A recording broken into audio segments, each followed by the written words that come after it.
Today we are in the hamlet of Carbondale, named because of the large amount of coal found in the ground in this area.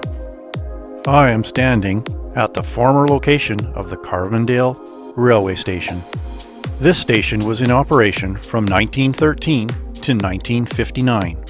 This line is the former Northern Alberta Railways line and was a partnership with them and CP.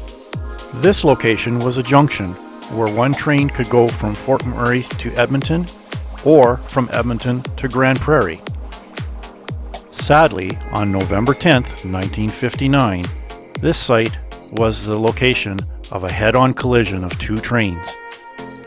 The southbound passenger train with CN steam locomotive 5115 having left Grand Prairie the night before and destined for Edmonton, and NAR train number 31 led by the diesel locomotives 202 and 208 with 119 freight cars behind it had left Edmonton, and it was behind schedule.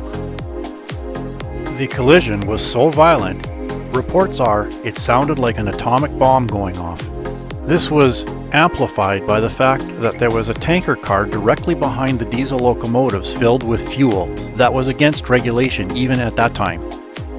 The explosion completely obliterated the station, leaving only the chimney standing.